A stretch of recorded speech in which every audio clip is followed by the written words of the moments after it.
Hi friends, ఇవాళ topic వచ్చి sixth sense. Sixth sense అంటే ముందుగా జరగబోయేది కళ్ళలో కనిపించటం. అది ఎప్పుడు జరుగుద్ది ఏంటి అనేది తెలియదు. కానీ మా ఫ్రెండ్ ఒక అమ్మాయి ఒక మాట చెప్పింది, అది రియల్గా జరిగింది అని చెప్తాను నేనండి. ఏంటంటే మా ఫ్రెండ్కి చాలా కాలం పిల్లలు లేరు. పిల్లలు లేకపోతే వాళ్ళ తాతగారు అన్నారంట, మా ఫ్రెండ్ వాళ్ళ తాతగారు, పెద్ద అమ్మాయి పిల్లకి పిల్లలు లేరు, చిన్న అమ్మాయి పిల్లకి పిల్లలు లేరు, ఇద్దరిలో ఎవరో ఒకళ్ళు మనవాడిని ఎత్తుకోవాలని ఉంది అని మా తాతగారు అన్నారంట.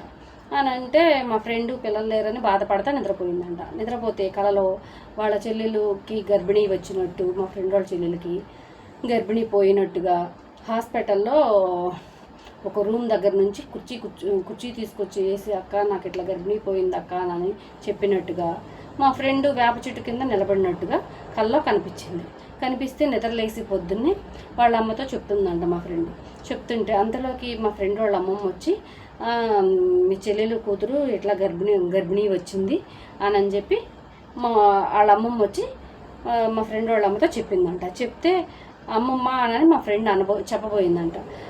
మా ఫ్రెండ్ వాళ్ళ అమ్మ కళ్ళతో ఉరిమి చెప్పబాకు అని చెప్పి చెప్పిందంట. చెప్తే అలా జరిగింది కదా. అలా జరిగితే గర్భిణీ వచ్చినట్టు ఇట్లా అయ్యింది.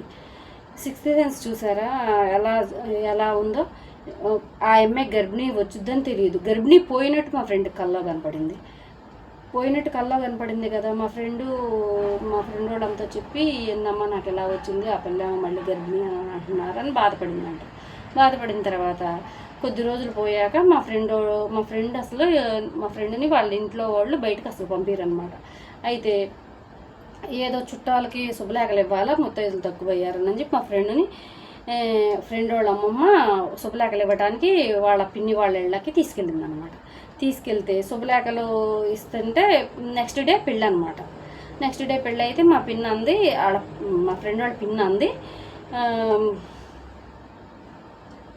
రాక వచ్చింది ఇన్నాళ్ళకి, ఈరోజు ఇక్కడే ఉండి తర్వాత మేము తీసుకెళ్తాం, వాళ్ళ అమ్మతో మేము మాట్లాడతాం అని చెప్పి చెప్పిందంట. చెప్తే సరేనని చెప్పి పెళ్ళికి డైరెక్ట్ వెళ్ళొచ్చులేని అని చెప్పి అనుకుంటే ఈలోగా పెళ్ళికి వెళ్ళారంట. పెళ్ళికి వెళ్తే నైటు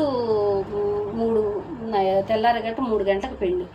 ఆ టైంలో వెళ్ళలేరు కాబట్టి ఈ టైంలో సాయంకాలం పూట 9:30 ఆ టైంకి గుడికాడికి చేరుకున్నారు. మా ఫ్రెండ్ వాళ్ళ పిన్ని, మా ఫ్రెండు, మిగతా చుట్టాలందరూ చేరుకుంటే రైతులపూట ఇక్కడ ఎందుకు, ఎట్లా మా ఫ్రెండ్ వాళ్ళ అక్క చెల్లెల కూతురు ఇట్లా అయ్యిందంట అని చెప్పి చెప్పుకున్నారంట, గర్భిణీ పోయిందని. వెళ్ళి పలకరించొద్దాం పదా అని అంటే మా ఫ్రెండ్ పూజలు పునస్కారాలు ఎక్కువ చేస్తుంది అనమాట. అయితే అట్లాంటి వాటికి వెళ్ళకపోతే వాళ్ళు ఏమన్నారు, నువ్వు ఇక్కడ ఒక్కదానివి ఎలా ఉంటావు, నువ్వు కూడా రా అంటే నేను రానంటే రానందంట మా ఫ్రెండ్. నువ్వు లోపలికి రావద్దు, బయటే నిలబడు, మేము లోపలికి వెళ్ళి పలకరించి వస్తాము, ఒక్కదానివి ఇక్కడ ఎందుకు అని చెప్పి బలవంతాన తీసుకెళ్లారంట మా ఫ్రెండ్ని. వెళ్తే అక్కడ మా ఫ్రెండ్ కల్లో చూసిన వేప చెట్టు కింద అక్కడికి వెళ్ళి నిలబడిందంట. అందులోకి అక్కాయి వచ్చింది అని చెప్పి మా ఫ్రెండ్ వాళ్ళ పిన్ని కూతురు చెప్పిందంట.